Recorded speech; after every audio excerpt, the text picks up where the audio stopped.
भारत में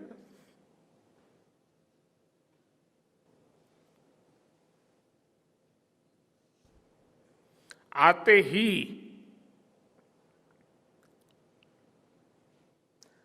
जल्द से जल्द आपके दर्शन करना चाहता था।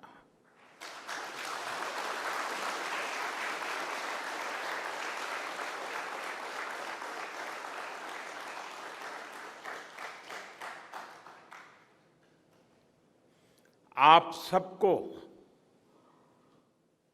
सैल्यूट करना चाहता था।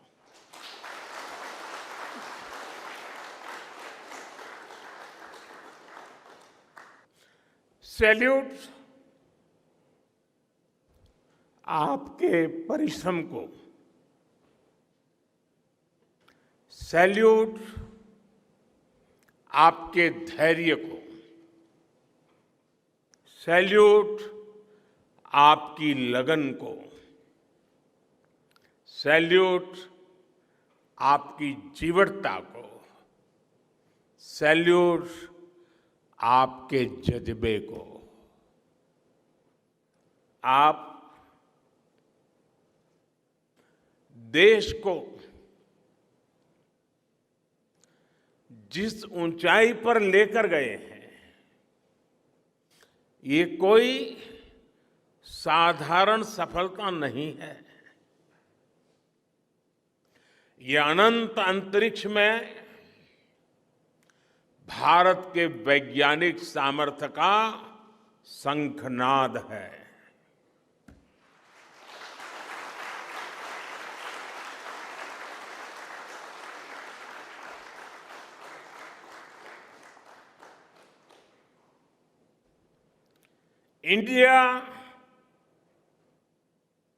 India is on the moon.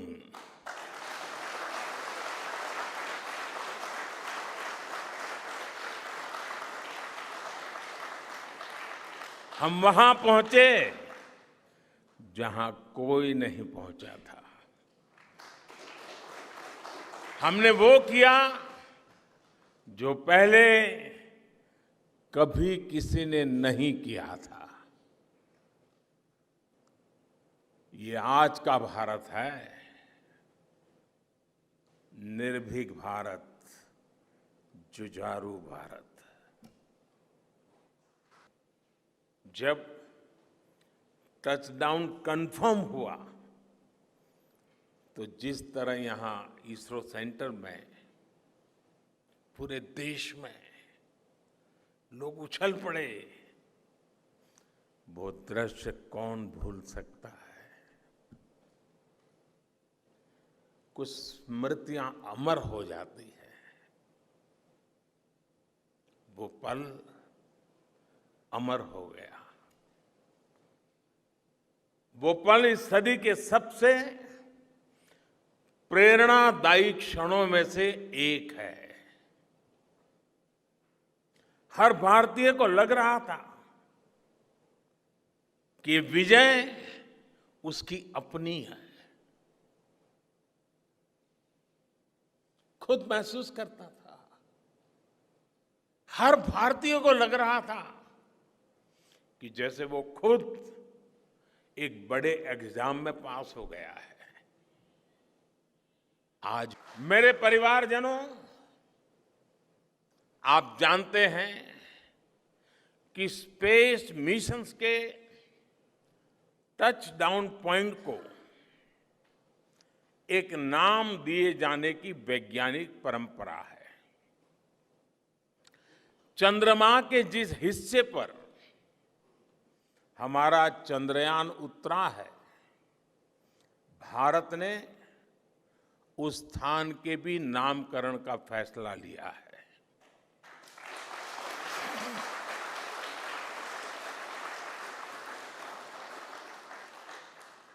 जिस स्थान पर चंद्रयान 3 का मून लैंडर उतरा है, अब उस पॉइंट को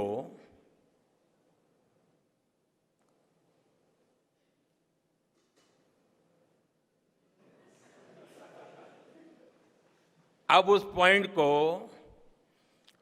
शिव शक्ति के नाम से जाना जाएगा।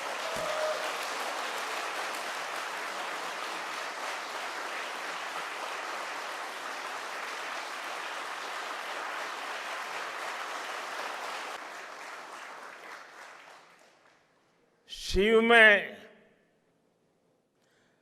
मानवता के कल्याण का संकल्प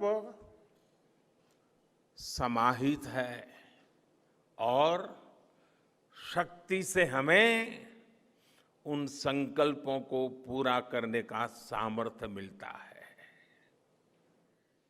चंद्रमा का शिव शक्ति पॉइंट हिमालय से कन्याकुमारी से जुड़े होने का बोध कराता है।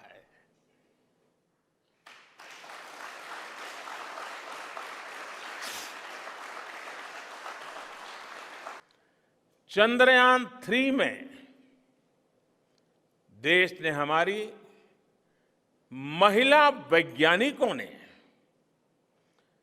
देश की नारी शक्ति ने कितनी बड़ी भूमिका निभाई है।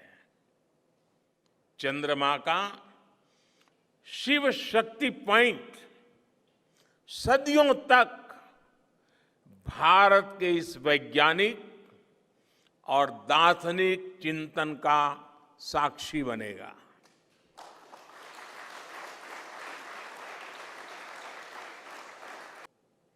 साथियों,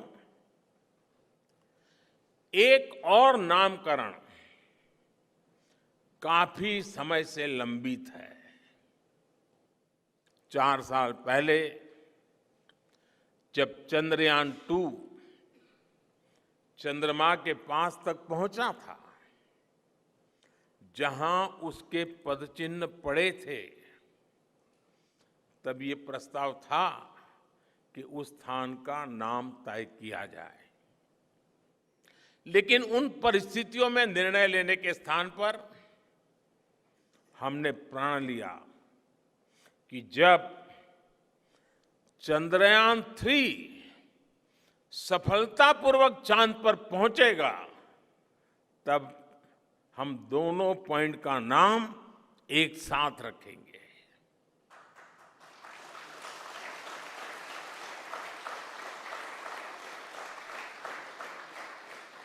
और आज मुझे लगता है कि जब हर घर तिरंगा है, जब हर मन तिरंगा है और चांद पर भी तिरंगा है, तो तिरंगा के सिवाय चंद्रयान 2 से जुड़े उस स्थान को और क्या नाम दिया जा सकता है।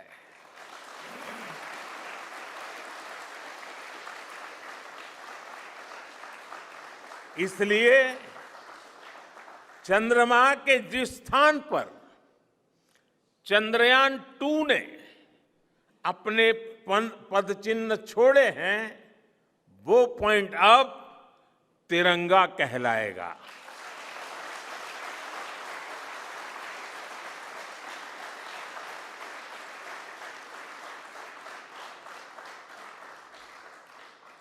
ये तिरंगा पॉइंट भारत के हर प्रयास की प्रेरणा बनेगा। ये तिरंगा पॉइंट हमें सीख देगा कि कोई भी विफलता आखिरी नहीं होती। अगर दृढ़ इच्छा शक्ति हो तो सफलता मिलकर के ही रहती है। हमारी गिनती थर्ड वर्ल्ड यानी थर्ड रो में खड़े देशों में होती थी। थर्ड वर्ल्ड थर्ड रो में खड़े हुए लोगों में होती थी। वहां से निकलकर आज भारत दुनिया की 5वीं सबसे बड़ी अर्थव्यवस्था बना है।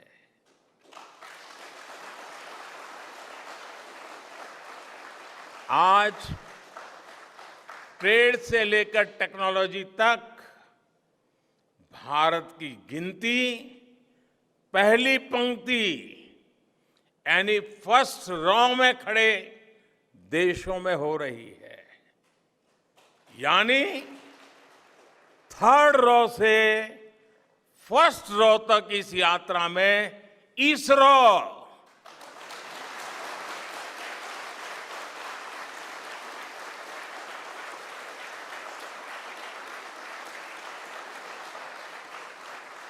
इसरो जैसी संस्थानों की बहुत बड़ी भूमिका रही है। आपने आज मेक इन इंडिया को चांद तक पहुंचा दिया है।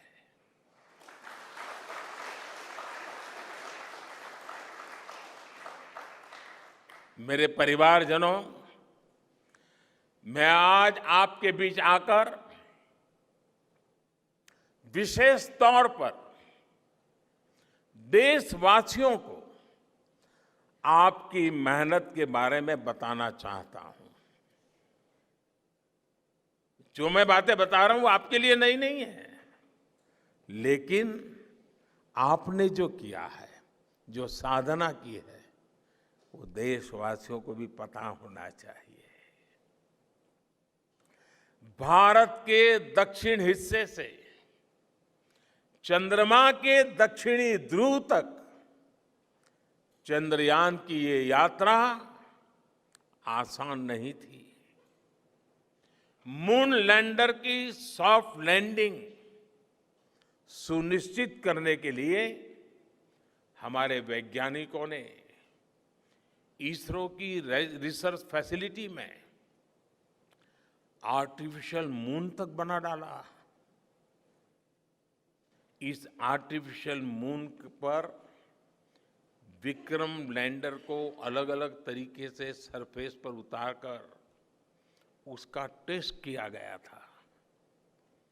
अब इतने सारे एग्जाम देकर हमारा मून लैंडर वहां गया है, तो उसे सक्सेस मिलनी ही मिलनी थी।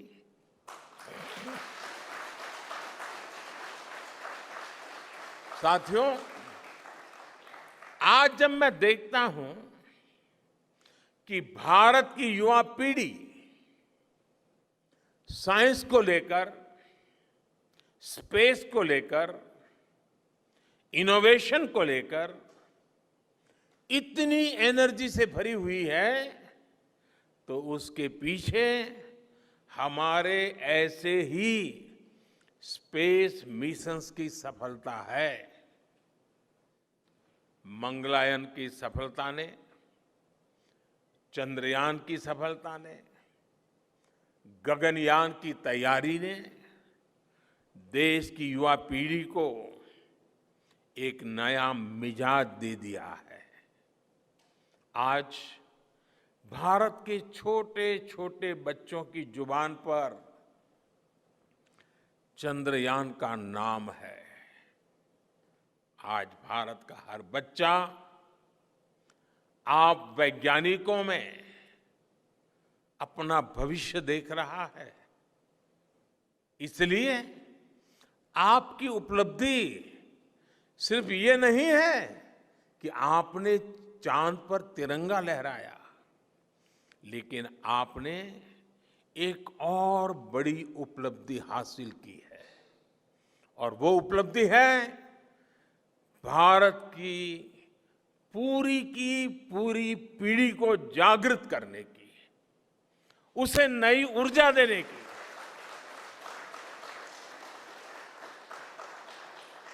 आपने एक पूरी पीढ़ी पर अपनी इस सफलता की गहरी छाप छोड़ी है। आज से कोई भी बच्चा रात में जब चंद्रमा को देखेगा तो उसको विश्वास होगा कि जिस हौसले से मेरा देश चांद पर पहुंचा है, वही हौसला, वही जज्बा उस बच्चे के भीतर भी है, उस युवा के भीतर भी है। आज आपने भारत के बच्चों में आकांक्षाओं के जो बीज बोए हैं, कल वो वट वृक्ष बनेंगे और विकसित भारत की नींव बनेंगे।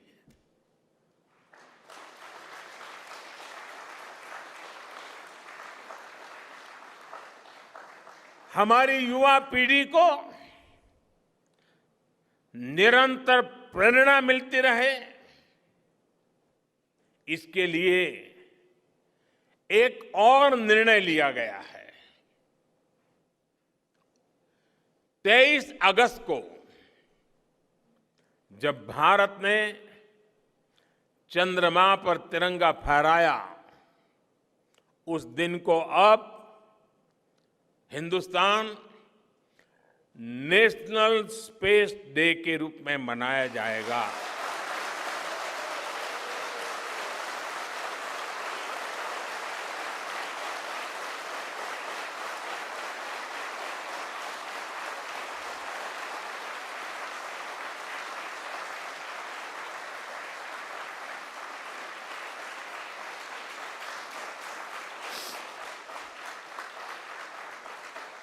जब हर वर्ष national space day science, technology और इनोवेशन की स्पिरिट को सेलिब्रेट करेगा, हमें हमेशा हमेशा के लिए प्रेरित करता रहेगा।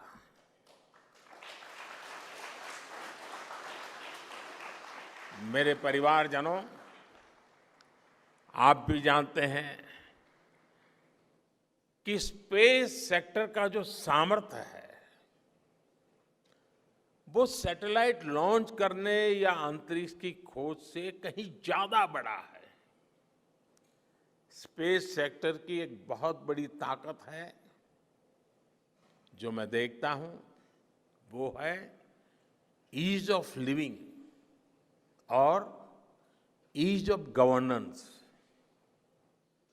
आज देश में स्पेस एप्लीकेशंस को गवर्नेंस के हर पहलू से जोड़ने की दिशा में बहुत बड़ा काम हुआ है। आप लोगों ने जब मुझे प्रधानमंत्री के रूप में काम का दायित्व दिया, तो प्रधानमंत्री बनने के बाद मैंने भारत सरकार के जॉइंट सेक्रेटरी लेवल के ऑफिसर्स की स्पेस साइंटिस्ट के साथ एक वर्कशॉप करवाई थी और इसका मकसद ये था कि गवर्नेंस में, शासन व्यवस्था में ट्रांसपेरेंसी लाने में स्पेस सेक्टर की ताकत का ज्यादा से ज्यादा इस्तेमाल कैसे करें। तब किरण जी शायद हम लोगों के साथ काम करते थे।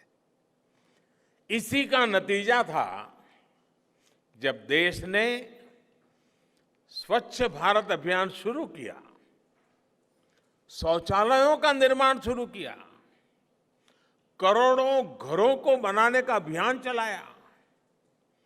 तो इन सब के मॉनिटरिंग के लिए, उसकी प्रगति के लिए स्पेस साइंस ने बहुत मदद की। आज देश में दूर दराज के इलाके में एजुकेशन, कम्युनिकेशन और हेल्थ सर्विसेज पहुंचाने में स्पेस सेक्टर की बहुत बड़ी भूमिका है। इन दिनों आजादी के अमृत महोत्सव के निमित्त जो जिले जिले में अमृत सरोवर बन रहे हैं, उसका भी टैगिंग, उसकी भी मॉनिटरिंग स्पेस के द्वारा ही हो रही है। बिना स्पेस टेक्नोलॉजी के हम टेलीमेडिसिन और टेली एजुकेशन की कल्पना तक नहीं कर सकते। स्पेस साइंस ने देश के रिसोर्सेज के ऑप्टिमम यूटिलाइजेशन में भी बहुत मदद की है। हमारे देश के एग्रीकल्चर सेक्टर को ताकत देने में मौसम का अनुमान लगाने में स्पेस सेक्टर जो मदद करता है वो देश का हर किसान जानता है। आज वो देख लेता है अपने मोबाइल पर अगले सप्ताह मौसम का क्या हाल है। देश के करोड़ों मछुआरों को आज नाविक सिस्टम से जो सटीक जानकारी मिल रही है वो भी आप ही की देन है। आज जब देश में बाढ़ आती है, कोई प्राकृतिक आपदा आती है, भूकंप आता है, तो हालात की गंभीरता का पता लगाने में आप सबसे पहले आगे आते हैं। जब साइक्लोन आता है तो हमारी सैटेलाइट्स उसका सारा रूट बताती हैं, सारी टाइमिंग बताती हैं और लोगों की जान भी बचती है, संपत्ति भी बचती है। और सिर्फ साइक्लोन के कारण जो संपत्ति बचती है ना, उसका अगर जोड़ लगा दे तो आज स्पेस का जो खर्चा है उससे वो ज्यादा हो जाता था।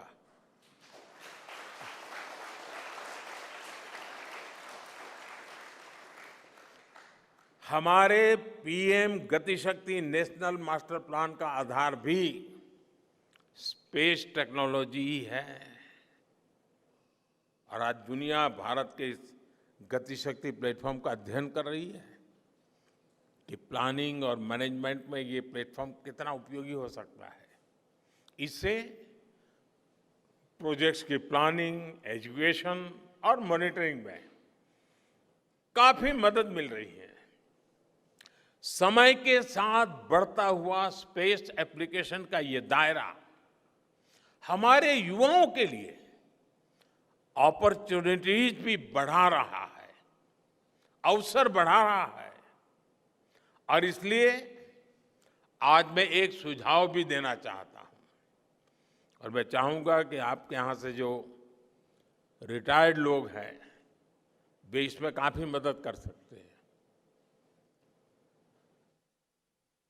अब ये मत बोलिएगा कि इतनी सुबह सुबह मोदी जी यहां आए और कुछ काम भी दे करके जा रहे हैं। साथियों, मैं चाहूंगा कि इसरो केंद्र सरकार के विभिन्न मंत्रालय और राज्य सरकारें मिलकर गवर्नेंस में स्पेस टेक्नोलॉजी पर एक नेशनल हैकाथॉन का आयोजन करें। इस हैकाथॉन में ज्यादा से ज्यादा युवा, ज्यादा से ज्यादा यूनिवर्सिटी, ज्यादा से ज्यादा नौजवान वो शामिल हो, जुड़े। मुझे विश्वास है ये नेशनल हैकाथॉन हमारी गवर्नेंस को और प्रभावी बनाएगा, देशवासियों को मॉडर्न सॉल्यूशंस देगा। और साथियों, आपके अलावा मैं अपनी युवा पीढ़ी को एक और टास्क अलग से देना चाहता हूं। और होमवर्क के दिए बिना बच्चों को काम करने का मजा नहीं आता है। आप सब जानते हैं कि भारत वो देश है जिसने हजारों वर्ष पूर्व ही धरती के बाहर अनंत अंतरिक्ष में देखना शुरू कर दिया था। हमारे यहां सदियों पहले अनुसंधान परंपरा के आर्यभट्ट, ब्रह्मगुप्त, वराहमिहिर और भास्कराचार्य जैसे ऋषि मनीषी हुए थे। जब धरती के आकार को लेकर भ्रम था, तब आर्यभट्ट ने अपने महान ग्रंथ आर्यभट्टीय में धरती के गोलाकार होने के बारे में विस्तार से लिखा था। उन्होंने एक्सिस पर पृथ्वी की रोटेशन और उसकी परिधि की गणना भी लिख दी थी। इसी तरह सूर्य सिद्धांत जैसे ग्रंथों में भी कहा गया है, सर्वत्रैव महीगोले सर्वत्रैव मही गोले स्वस्थानम उपरि स्थितम मन्यन्ते खेयतो गोलस तस्य क्व ऊर्ध्वं क्व वादः। अर्थात पृथ्वी पर कुछ लोग अपनी जगह को सबसे ऊपर मानते हैं, लेकिन ये गोलाकार पृथ्वी तो आकाश में स्थित है, उसमें ऊपर और नीचे क्या हो सकता है, ये उस समय लिखा गया था। ये तो मैंने सिर्फ एक श्लोक बताया है, ऐसी अनगिनत रचनाएं हमारे पूर्वजों ने लिखी हुई है। सूर्य, चंद्रमा और पृथ्वी के एक दूसरे के बीच में आने से ग्रहण की जानकारी हमारे कितने ही ग्रंथों में लिखी हुई पाई जाती है। पृथ्वी के अलावा अन्य ग्रहों के आकार की गणनाएं, उनके मूवमेंट से जुड़ी जानकारी भी हमारे प्राचीन ग्रंथों में मिलती है। हमने ग्रहों और उपग्रहों की गति को लेकर इतना सूक्ष्म गणनाएं करने की वो काबिलियत हासिल की थी कि हमारे यहां सैकड़ों वर्ष आगे के पंचांग यानी कैलेंडर्स बनाए जाते थे। इसलिए मैं इससे जुड़ा एक टास्क अपनी नई पीढ़ी को देना चाहता हूं, स्कूल कॉलेज के बच्चों को देना चाहता हूं। मैं चाहता हूं कि भारत के शास्त्रों में जो खगोलीय सूत्र है, उन्हें साइंटिफिकली प्रूव करने के लिए नए सिरे से उनके अध्ययन के लिए नई पीढ़ी आगे आए। ये हमारी विरासत के लिए भी जरूरी है और विज्ञान के लिए भी जरूरी है। आज जो स्कूल के, कॉलेज के, यूनिवर्सिटी के स्टूडेंट्स हैं, रिसर्चर्स हैं, उन पर एक तरह से ये दोहरा दायित्व है। भारत के पास विज्ञान के ज्ञान का जो खजाना है, वो गुलामी के लंबे कालखंड में दब गया है, छिप गया है। आजादी के इस अमृत काल में हमें इस खजाने को भी खंगालना है, उस पर रिसर्च करनी है और दुनिया को भी बताना है। दूसरा दायित्व ये कि हमारी युवा पीढ़ी को आज के आधुनिक विज्ञान, आधुनिक टेक्नोलॉजी को नए आयाम देने हैं। समंदर की गहराइयों से लेकर आसमान की ऊंचाई तक, आसमान की ऊंचाई से लेकर अंतरिक्ष की गहराई तक आपके लिए करने के लिए बहुत कुछ है। आप डीप अर्थ को भी देखिए और साथ ही डीप सी को भी एक्सप्लोर करिए। आप नेक्स्ट जनरेशन कंप्यूटर बनाइए और साथ ही जेनेटिक इंजीनियरिंग में भी अपना सिक्का जमाइए। भारत में आपके लिए नई संभावनाओं के द्वार लगातार खुल रहे हैं। 21वीं सदी के इस कालखंड में जो देश साइंस और टेक्नोलॉजी में बढ़त बना ले जाएगा, वो देश सबसे आगे बढ़ जाएगा। साथियों, आज बड़े बड़े एक्सपर्ट्स कह रहे हैं कि अगले कुछ वर्षों में भारत की स्पेस इंडस्ट्री $8 बिलियन से बढ़कर 16 बिलियन डॉलर की हो जाएगी। सरकार भी इस बात की गंभीरता को समझते हुए स्पेस सेक्टर में लगातार रिफॉर्म कर रही है। हमारे युवा भी कमर कसकर तैयार है। आपको जानकर सुखद आश्चर्य होगा कि पिछले 4 साल में स्पेस सेक्टर में काम करने वाले स्टार्टअप्स की संख्या 4 से बढ़कर करीब करीब 150 हो गई है। हम कल्पना कर सकते हैं कि अनंत आकाश में कितनी अनंत संभावनाएं भारत का इंतजार कर रही हैं। वैसे कुछ दिन बाद 1 सितंबर से माईगॉव हमारे चंद्रयान मिशन को लेकर बहुत बड़ा क्विज कंपटीशन लॉन्च करने वाला है। हमारे देश के स्टूडेंट्स इससे भी शुरुआत कर सकते हैं। मैं देश भर के स्टूडेंट से आग्रह करूंगा कि आप सभी बड़ी संख्या में इससे जुड़े। मेरे परिवारजनों, देश की भावी पीढ़ी को आपका मार्गदर्शन बहुत आवश्यक है। आप जो इतने सारे इंपॉर्टेंट मिशंस पर काम कर रहे हैं, वो आने वाली पीढ़ी ही आगे ले जाने वाली है। आप उन सभी के रोल मॉडल हैं। आपकी रिसर्च और आपकी वर्षों की तपस्या, मेहनत ने साबित किया है कि आप जो ठान लेते हैं वो आप करके दिखाते हैं। देश के लोगों का विश्वास आप पर है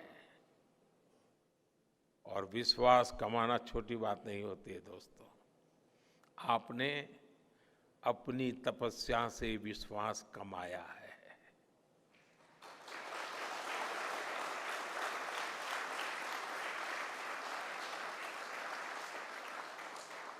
देश के लोगों का आशीर्वाद आप पर है। इसी आशीर्वाद की ताकत से,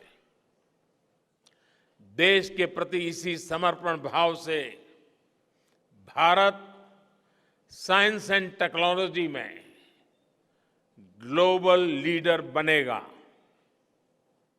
और मैं आपके बीच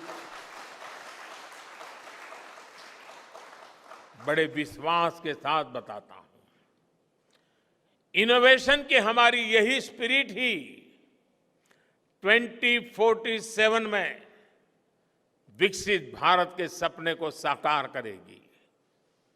इसी विश्वास के साथ मैं फिर एक बार आप सबके दर्शन करके पावन हुआ हूं। देशवासी गौरव से भरे हुए हैं। सपने बहुत तेजी से संकल्प बन रहे हैं और आपका परिश्रम उन संकल्प को सिद्धि के तक ले जाने के लिए बहुत बड़ी प्रेरणा बन रहा है। आपको जितनी बधाई दूं कम है, जितना अभिनंदन करूं कम है।